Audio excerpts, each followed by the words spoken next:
Madame, Monsieur, bonsoir. Merci de nous rejoindre à la une de l'actualité. Le Premier ministre Abdelaziz Jarrad s'est rendu ce mercredi en compagnie du conseiller à la présidence de la République Abdelhafid Allahoum au chevet du Moudjahid Tahar Sbiri, hospitalisé à l'établissement hospitalier de la Sûreté nationale, les Glycines.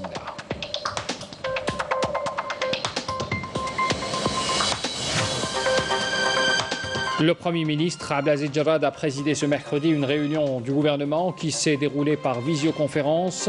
Divers secteurs, dont ceux de l'intérieur, de l'agriculture, du commerce et de la culture, ainsi que la jeunesse et des sports, ont été au menu de cette réunion. Les détails dans ce journal.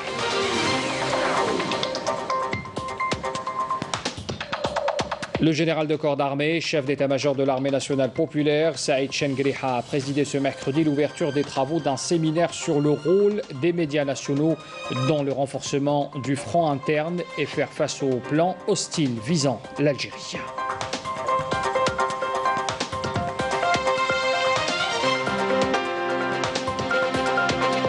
Et puis les contaminations au Covid-19 font un nouveau bond aujourd'hui. En Algérie, 811 nouveaux cas confirmés de coronavirus, 354 guérisons et 16 décès ont été enregistrés durant les dernières 24 heures dans notre pays. Bienvenue à tous. Comme je l'annonçais en titre, le Premier ministre Abdelaziz Jarrad s'est rendu ce mercredi en compagnie du conseiller à la présidence de la République Abdelhafid Allahoum au chevet du Moudjahid Tahar Sbiri, hospitalisé à l'établissement hospitalier de la Sûreté nationale des Glycines à Alger, et ce pour s'enquérir de l'état de santé du Moudjahid contaminé par la Covid-19. La délégation s'est enquise en présence de la famille du Moudjahid de l'état de santé de l'ancien officier de l'armée de libération nationale âgé de 91 ans. À cette occasion, le Premier ministre avait déclaré à la presse que sa visite au Moudjahid se veut un devoir, lui souhaitant ainsi qu'à tous les contaminés un prompt rétablissement. On écoute le Premier ministre. احنا مع السيد مستشار رئيس الجمهورية سي علاهم قمنا بزيارة تفقد للمجاهد الكبير. Le conseiller à la présidence de la République, Abdelhafid Allahoum, et moi-même sommes venus rendre visite au Moudjahid Tahar Sbiri. Nous nous sommes enquis de son état de santé et cela est un devoir. وهذا من واجبنا في الحقيقة لأن هو من أوائل أول نوفمبر وهو صديق الكفاح. Tahar Sbiri est le compagnon d'armes du shahid et héros Mustafa Ben Boulaïd durant la guerre de libération nationale. C'est Tahar est une personnalité qui n'est plus à présenter. Nous lui souhaitons ainsi qu'à tous les contaminés un prompt rétablissement. ونطلب دائما الحذر لإخواننا والمواطنين وعلى حماية أنفسهم وحماية أهلهم. وفقكم الله جميعا. تحيا الجزائر والمجد والخلود لشهدائنا والاحترام الكامل لمجاهدينا. Le bureau du Conseil de la Nation réuni aujourd'hui sous la présidence de Salah Goudjil, président par intérim du Conseil, en présence des présidents des groupes parlementaires. La réunion a été consacrée à l'échange de points de vue sur le calendrier de programmation des travaux du Conseil pour les prochains jours, notamment les réunions préliminaires qui seront consacrées au projet de loi de finances 2021, le projet de loi relatif à la prévention contre le kidnapping et le projet de budget du Conseil de la Nation pour l'exercice 2021. Lors de cette réunion, Salah Goudjil s'est félicité au nom des membres du Conseil de la Nation du contenu de la lettre du président de la République par laquelle il a tenu à rassurer le peuple sur son état de santé tout en lui souhaitant un prompt rétablissement. Salah Goudjil a par ailleurs affirmé que les Algériens, en adoptant la nouvelle constitution, ont privilégié l'intérêt suprême du pays, l'engagement dans une nouvelle étape du changement marquant un des engagements du président de la République. Par ailleurs, le bureau du Conseil a exprimé son inquiétude face aux incendies simultanés qui ont ravagé nombre de wilayas. Inquiétude également exprimée face à la courbe ascendante enregistrée en matière de cas atteints de Covid-19 et appelle les citoyens à faire preuve de vigilance. Le bureau du Conseil a été également destinataire d'une demande de levée de l'immunité parlementaire d'un membre du Conseil de la Nation. Il s'agit de Mourtari Achentouf et a décidé de programmer une plénière à ce sujet au moment voulu. Toujours au Parlement, poursuite des débats à propos du projet de loi de finances pour l'exercice 2021 à l'Assemblée populaire nationale. Au programme, l'intervention des présidents des groupes parlementaires ainsi que de la réponse du ministre des Finances aux préoccupations des questions des députés concernant ce texte de loi. Le Premier ministre Abdelaziz Jarrad a présidé ce mercredi une réunion du gouvernement qui s'est déroulée par visioconférence. Divers secteurs, dont ceux de l'intérieur, de l'agriculture, du commerce, de la culture, de la jeunesse et des sports, ont été au menu de cette réunion. Premièrement, le gouvernement avait entendu un exposé présenté par la ministre de la Culture et des Arts sur l'avant-projet de loi modifiant la loi numéro 9804 du 15 juin 1998 relative à la protection du patrimoine culturel. Deuxièmement, le gouvernement avait entendu également un exposé présenté par le ministre de l'Intérieur, des collectivités locales et de l'aménagement du territoire relatif au projet de décret exécutif portant réorganisation du bureau d'hygiène communale. Troisièmement, le gouvernement a entendu un exposé présenté par le ministre de l'Agriculture, du Développement rural relatif à un projet de décret exécutif portant déclassement de parcelles de terres agricoles destinées à la réalisation d'un centre anti-cancer au niveau de la wilaya de Djelfa.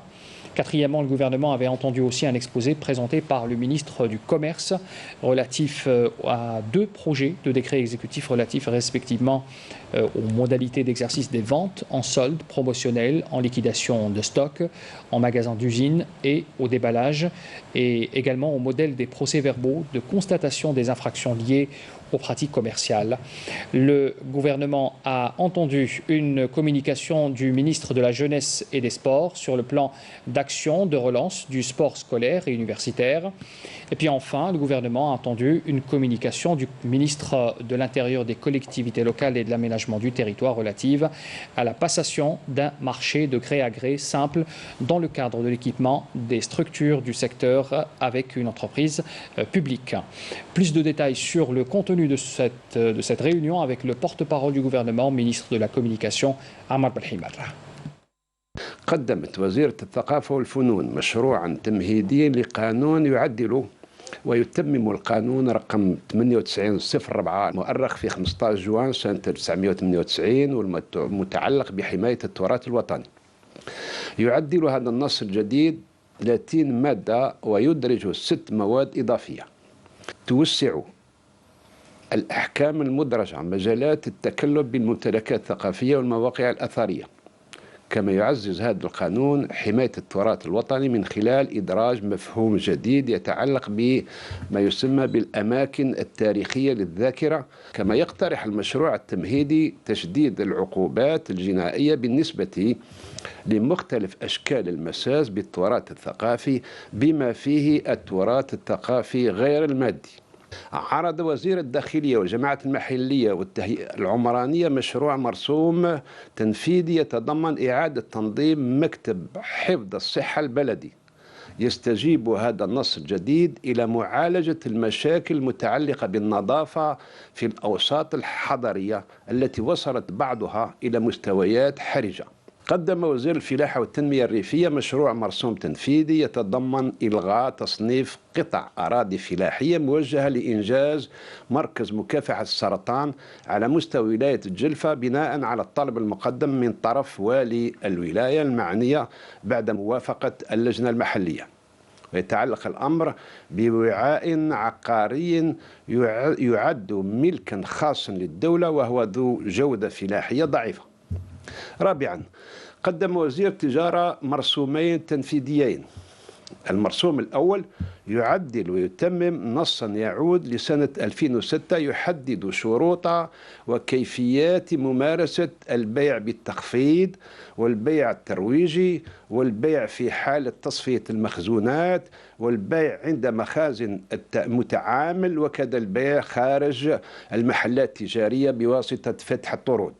يحدد النص الثاني محاضر معاينة المخالفات المتعلقة بالممارسات التجارية. قدم وزير الشباب والرياضة مداخلة تمحورت حول برنامج عمل إعادة بعث الرياضة المدرسية والجامعية، وهو الانشغال الذي يعد في صميم الالتزامات لرئيس الجمهورية الذي يولي أهمية بالغة لهذا الموضوع. هذا وألح الوزير الأول في كلمته الختامية على الأهمية البالغة التي توليها الحكومة للحملة الوطنية للتشجير كرد فعل على الأعمال الإجرامية الأخيرة التي مست الثروة الغابية الوطنية في عدد من الولايات. كما شدد الوزير الأول على ضرورة تجنيد الجميع في حملات مكثفة لتفادي الفيضانات تحسبا للأمطار المنتظرة خلال فصل الشتاء. Le général de corps d'armée, chef d'état-major de l'armée nationale populaire, Saïd Chengriha, a présidé ce mercredi l'ouverture des travaux d'un séminaire sur le rôle des médias nationaux dans le renforcement du front interne et faire face aux plans hostiles visant l'Algérie. Le séminaire est organisé par la direction de la communication, de l'information et de l'orientation de l'état-major de l'ANP. Nakhla Al-Arbi. Au début de la rencontre, le général de corps d'armée Saïd Chengriha a prononcé une allocution où il a affirmé que tout comme la libération de la patrie et le recouvrement de sa souveraineté et de son indépendance du joug du colonialisme tyrannique, et tout comme la défaite du terrorisme barbare et sanguinaire était une cause pour laquelle se sont mobilisés les plus nobles des fils de l'Algérie, la défense de notre pays et la préservation de sa souveraineté aujourd'hui est également l'affaire de tous. Tout comme la libération de la patrie et le recouvrement de sa souveraineté et de son indépendance du joug du colonialisme tyrannique, et tout comme la défaite du terrorisme barbare et sanguinaire, était une cause pour laquelle se sont mobilisés les plus nobles des fils de l'Algérie. La défense de notre pays et la préservation de sa souveraineté aujourd'hui est également l'affaire de tous, ce qui nous interpelle à l'effet d'intensifier, de fédérer les efforts pour faire face à toutes les menaces et tous les dangers qui guettent notre pays, quelle que soit leur nature et leur origine, ainsi qu'à nous adapter suivant les évolutions rapides, à l'instar de la révolution actuelle des technologies de l'information et de la communication, à la lumière du phénomène de la mondialisation, qui est devenu un outil réel de domination, visant à avoir le contrôle sur l'opinion publique mondiale et l'orienter suivant une seule vision économique, sociale et culturelle où se dissipe la vie privée des gens et s'érode avec les constantes de leur identité nationale. Le général de corps d'armée a par ailleurs affirmé qu'il nous appartient d'agir de façon à être au diapason des évolutions qui interviennent de par le monde sur différents plans et dans de multiples domaines et de fédérer les efforts à l'effet de les fusionner dans un même creuset, à savoir servir l'Algérie et son intérêt suprême. À la lumière de ces données, il nous appartient à tous d'agir de façon à être au diapason des évolutions qui interviennent de par le monde, sur différents plans et dans de multiples domaines, et de fédérer les efforts à l'effet de les fusionner dans un même creuset, à savoir servir l'Algérie et son intérêt suprême et préserver sa sécurité et sa stabilité, sachant que les médias nationaux jouent un rôle primordial afin de les renforcer et conforter l'adhésion pour prémunir notre patrie de tous les dangers, menaces et fléaux. Le général de corps d'armée a tenu à rappeler qu'il y a lieu de faire face aux défis médiatiques qu'engendrent les technologies de l'information et de la communication, tels que les contenus insidieux, les mensonges et la falsification des faits, en veillant à livrer un message médiatique ciblé et constructif, unificateur et qui renforce la cohésion nationale. Je ne peux en cette occasion que vous rappeler que la défense nationale requiert la fédération et la conjugaison des efforts de tout un chacun, individus et institutions, y compris les médias nationaux, afin de contrecarrer toutes les menaces et les dangers qui guettent notre pays. Il est également primordial de s'adapter aux évolutions recrudescentes que connaît le monde et que vit notre région plus particulièrement, et ce, parallèlement à l'approfondissement des études proactives, tournées vers l'avenir, la mise en place de plans efficaces à même de faire face à tout danger potentiel qui guette la sécurité et la stabilité de notre pays et contrecarrer les défis médiatiques qu'engendrent les technologies de l'information et de la communication, tels que les contenus insidieux, les mensonges et la falsification des faits, et ce, en veillant à livrer un message médiatique ciblé et constructif, unificateur et qui renforce la cohésion nationale, capable d'assimiler les limites de la liberté d'expression et l'éthique du travail médiatique et de faire des intérêts suprêmes de la patrie leur objectif ultime. À l'issue de la rencontre, le général de corps d'armée a déclaré l'ouverture officielle des travaux de ce séminaire. Le séminaire qui a vu également l'intervention du directeur de la communication, de l'information et de l'orientation de l'état-major de l'ANP, le général-major Boualem Madi, et le ministre de la communication, porte-parole du gouvernement Ammar Belhimer, ainsi que plusieurs interventions d'enseignants universitaires et d'officiers supérieurs qui sont revenus sur les contours de ce sujet. Moulena Ouelhamoudi. Les travaux du séminaire se sont poursuivis par une intervention de M. le général-major Boualem Madi, directeur de la communication, de l'information et de l'orientation, intitulée « L'information au sein de l'armée nationale populaire, défis et perspectives ». Le haut commandement de l'armée nationale populaire, grâce à sa vision prospective, réalise l'importance de l'information et de la communication et est très consciente de la mauvaise exploitation des médias, notamment les médias électroniques, y compris les sites d'information, les réseaux sociaux, les blogs devenus ces derniers temps de véritables champs de bataille, vu la facilité d'accès à ces moyens d'information, en plus de la forte influence des médias électroniques et leur pouvoir dans l'orientation de l'opinion, selon leur intérêt, vu l'importance du contenu médiatique et les défis qui en découlent, que ce soit sur le plan interne concernant les forces armées, ou sur le plan externe relatif à l'opinion publique nationale et même internationale, à l'ombre des défis sécuritaires régionaux. Le haut commandement accorde un intérêt particulier à l'information. Grâce au soutien continu aux structures spécialisées, en vue d'une meilleure adaptation aux derniers développements dans le secteur, et de prendre les dispositions nécessaires contre toute tentative de porter atteinte à la sécurité et à la stabilité de notre pays. L'ensemble des présents a assisté à l'intervention du ministre de la Communication, porte-parole officiel du gouvernement, Ammar Belhimer. Le rôle des médias consiste en la production d'un contenu national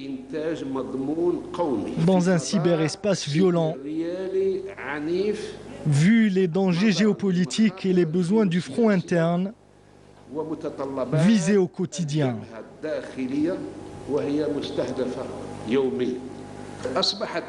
Aujourd'hui, les réseaux sociaux se sont substitués aux acteurs sociaux.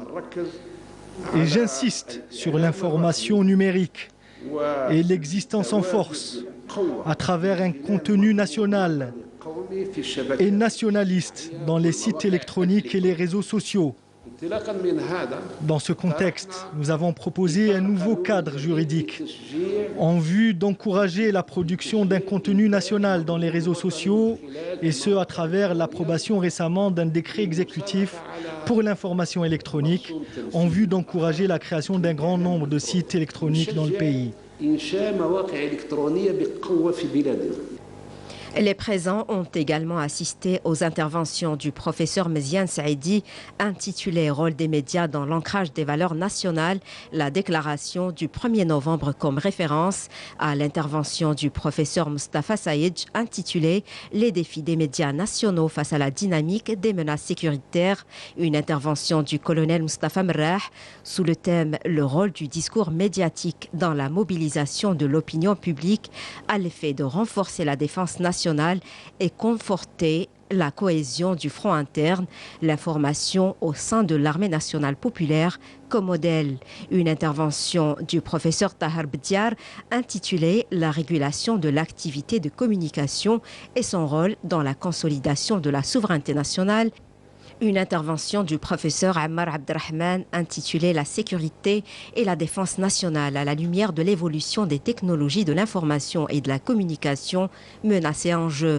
Ces interventions ont abordé la question par la recherche et l'étude des modes permettant la mise en œuvre d'une stratégie médiatique bien élaborée et efficace qui met l'intérêt suprême de la patrie au-dessus de toute considération et qui œuvre à l'ancrage des valeurs d'appartenance, de citoyenneté, du développement de la conscience sécuritaire, de la cohésion et de la synergie nationale entre le peuple et les différentes institutions de l'État. Les travaux de ce séminaire médiatique et scientifique ont été suivis par les cadres de l'armée nationale populaire par vidéoconférence à travers les différentes régions militaires du pays. La société algérienne de fabrication des véhicules de la marque Mercedes-Benz, Safaf MB, a livré ce mercredi 818 véhicules dans la wilaya de Tiaret au profit de plusieurs institutions militaires et civiles, publiques et privées. Yamina Saïdi. À Tiaret, en deuxième région militaire, il a été procédé à la livraison de véhicules multifonctions de la marque Mercedes-Benz destinés au transport de personnel, ambulances, ateliers techniques et au transport de marchandises pour répondre aux besoins du ministère de la Défense nationale et des différentes entreprises nationales, publiques et privées.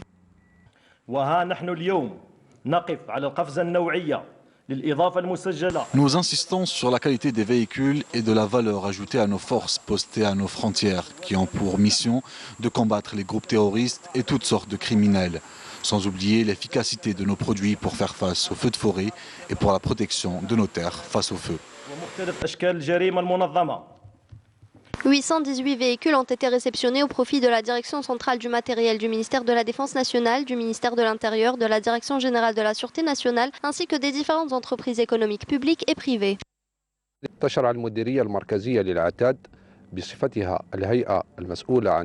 La direction centrale du matériel du ministère de la Défense nationale a procédé à la réception de 371 véhicules multifonctions, dans des véhicules utilitaires ateliers techniques destinés à renforcer nos forces postées tout le long de nos frontières et aussi pour combattre les groupes terroristes.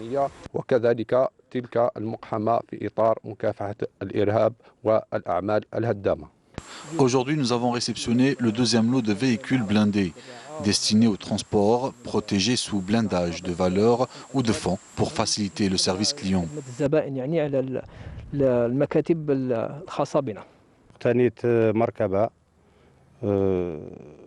J'ai réceptionné un véhicule d'une grande capacité. Nous avons été bien accueillis et bien pris en charge, même les procédures administratives se sont bien passées.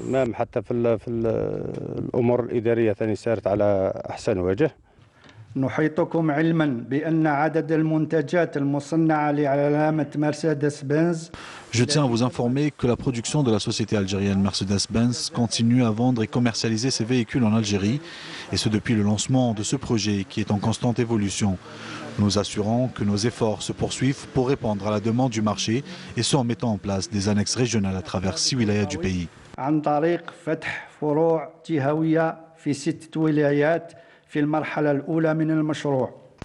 Il est à noter que la société algérienne de fabrication de véhicules de la marque Mercedes-Benz poursuit son travail de fabrication malgré le contexte sanitaire lié à la pandémie de Covid-19.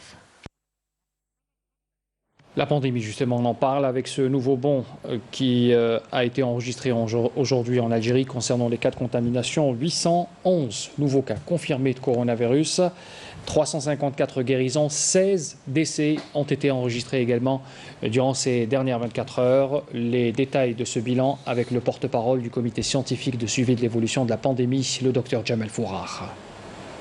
Avec la notification de 811 nouveaux cas, l'incidence au cours de 24 dernières heures est de 1,8 cas pour 100 000 habitants, sachant que 16 wilayas n'ont pas déclaré de cas durant les 24 dernières heures, 13 wilayas ont déclaré entre 1 et 9 cas, et 19 wilayas ont déclaré 10 cas et plus. Pour ce qui est des décès enregistrés au cours de 24 dernières heures, leur nombre est de 16 nouveaux décès, rahimahullah.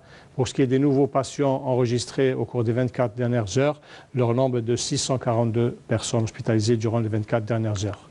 Les patients guéris à ce jour, leur nombre est de 42 980, dont 354 patients guéris au cours des 24 dernières heures. Pour ce qui est de la réanimation, nous avons actuellement 49 personnes intubées en soins intensifs. Et pour terminer, nous demandons toujours à notre population de rester très vigilante. C'est une période critique avec l'augmentation du nombre de cas quotidiens, de respecter les règles de prévention, l'hygiène des mains, la distanciation sociale et surtout le port de masque obligatoire en tout lieu et en toutes circonstances. Merci de votre attention.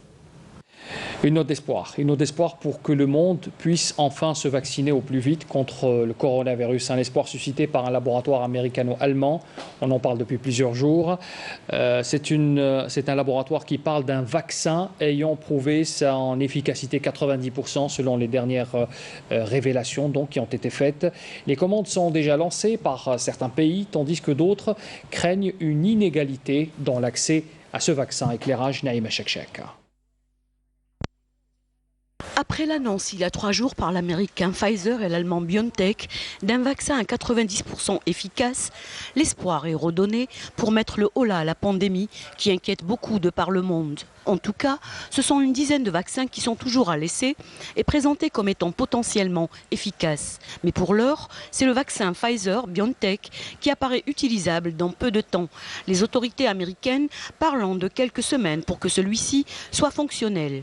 Site réactive à cette annonce des 2 laboratoires, américains et allemands, l'Union européenne parlait déjà hier d'une commande de 300 millions de doses et la liste des commandes s'allongeait avec bien d'autres pays, dont les États-Unis en premier.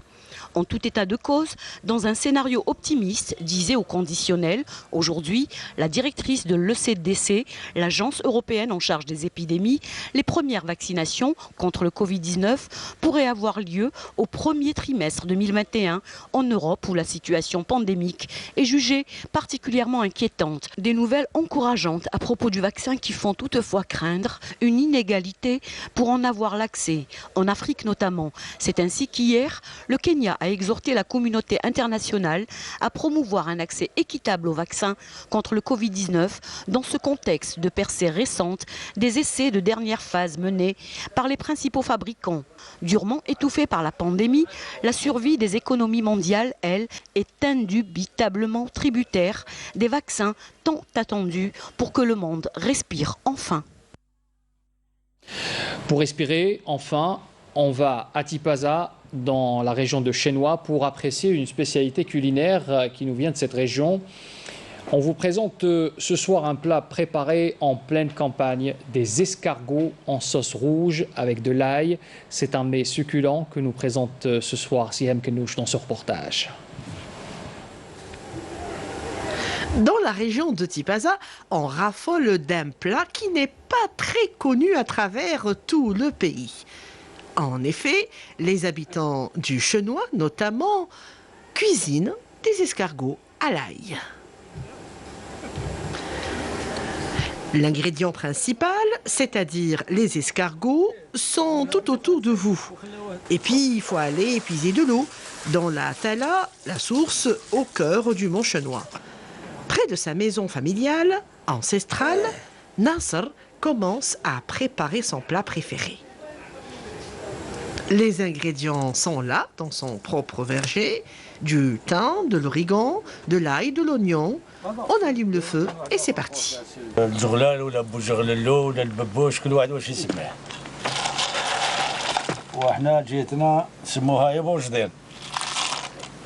باسكو كاين البوكرار اللي يجي شويه صفر وكبير وكاين هذا البوجغللو اللي يجي رقيق.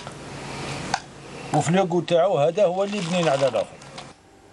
Une fois les escargots bien cuits, une sauce tomate aux herbes et à l'ail est préparée. Le secret de la bonne odeur qui se dégage de ces marmites, c'est ce petit bâton à côté de laurier. Il s'agit de la réglise. Plat traditionnel de la région de Chenois. Et il est typique parce que l'escargot, il se mange partout en Algérie, mais à Chenois, c'est une préparation spéciale. Donc, les ustensiles de la table, on n'a pas besoin. On a les épines les dards du mimosa. On va vous montrer comment on l'extrait de sa coquille. Voilà.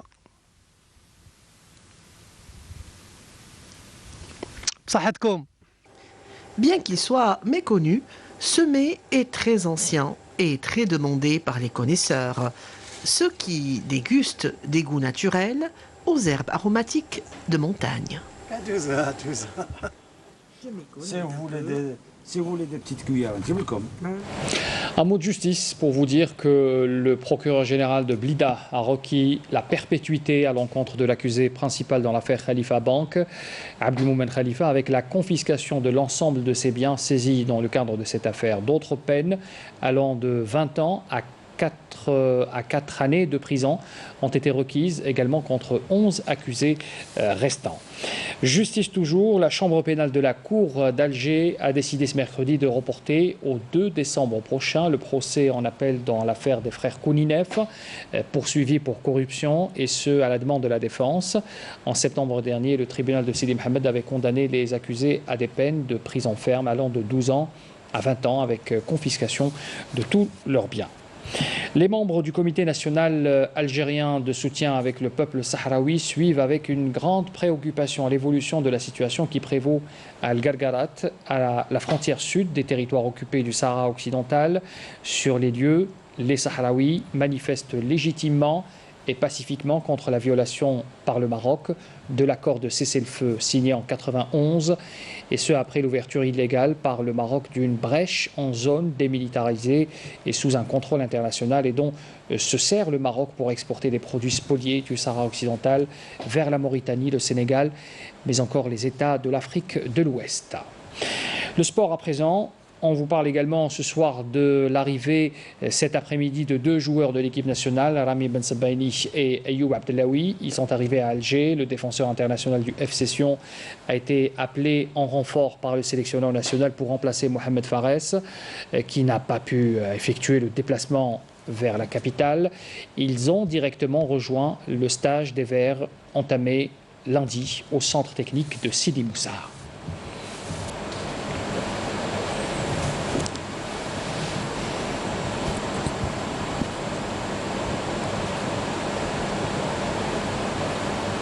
Avec leur arrivée, la liste du sélectionneur national est à présent au complet. L'Algérie recevra donc demain soir le Zimbabwe au stade olympique du 5 juillet dans le cadre de cette 3e journée des éliminatoires de la CAN 2022 prévue au Cameroun. Une victoire permettra aux coéquipiers de Riyad Mahrez de faire un grand pas vers la qualification. Sarah Derbal. Avec 20 matchs sans défaite au compteur, la sélection nationale renoue jeudi soir avec la compétition officielle en affrontant le Zimbabwe au stade du 5 juillet. Conscients de cet enjeu, les poulains de Djamel Belmadi sont fin prêts pour ce rendez-vous important. لازم نريسبكتيو كاع لي كلوب، حنا هذا هو كيما نقولوا السر تاع النجاح تاعنا، حنا نحترموا كاع لي زيكيب، ما نشوفوش الاسم كيما نلعبوا مع زيمبابوي، كيما نلعبوا مع المكسيك، كيما نلعبوا مع لا كولومبي، كيما كلش، كيما نلعبوا فينا كوب دافريك، كيما نلعبوا هنا. الحاجه اللي راح تكون شويه صعيبه علينا لي سيبورتور تاعنا ماش يكونوا شويه هذه، مي ان شاء الله على بالنا بليهم معانا. دوك حنا هذه كيما نقولوا كريز مونديال، الناس كاع راهي تجوز على هذه، ماناش غير حنا ان شاء الله نديروا كلش باش يتمتعوا في التلفزيون. Très important pour nous, très dur, mais voilà, on a des joueurs capables de relever ce défi. وإن شاء الله نكملوا على هاد la direction تاع les victoires إن شاء الله. Les matchs sont tous importants, surtout مع la dynamique اللي راهي l'équipe nationale. Donc c'est un match difficile qu'il faut prendre au sérieux. Inch'Allah, l'objectif pour nous c'est de faire les 2 victoires, Inch'Allah. Quant à la sélection du Zimbabwe, arrivée mercredi matin à Alger, elle n'est pas venue en victime expiatoire. Sur ce match, que voulez-vous que je vous dise? Nous savons une chose, l'Algérie est la meilleure équipe d'Afrique, l'Algérie a le meilleur entraîneur et c'est une bonne opportunité pour nous de savoir où nous en sommes. Pour ce qui concerne la préparation qui a touché tous les clubs, le Covid-19 qui nous a un peu perturbés pour préparer cette double confrontation, mais nous avons tout fait et tout tenté pour bien préparer cette rencontre face à l'Algérie.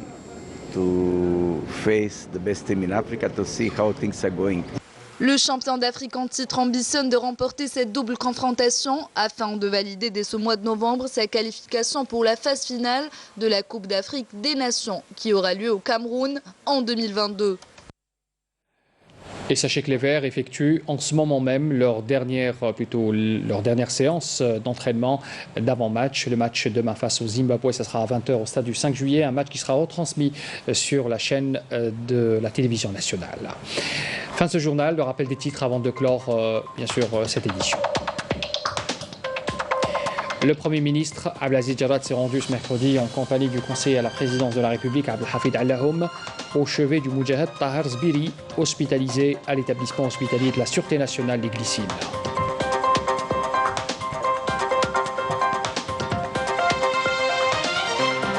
Le Premier ministre Abdelaziz Jarrad a présidé ce mercredi une réunion du gouvernement qui s'est déroulée par visioconférence. Divers secteurs dont ceux de l'intérieur, de l'agriculture, du commerce, de la culture et de la jeunesse et des sports ont été au menu de cette réunion.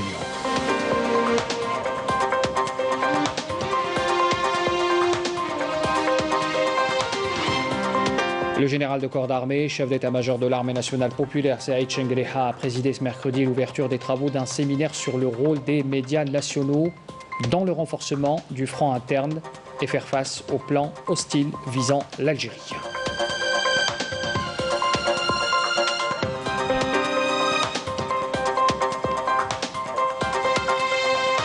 Puis les contaminations au Covid-19 font un nouveau bond aujourd'hui chez nous. 811 nouveaux cas confirmés de coronavirus, 354 guérisons et 16 décès ont été enregistrés durant les dernières 24 heures.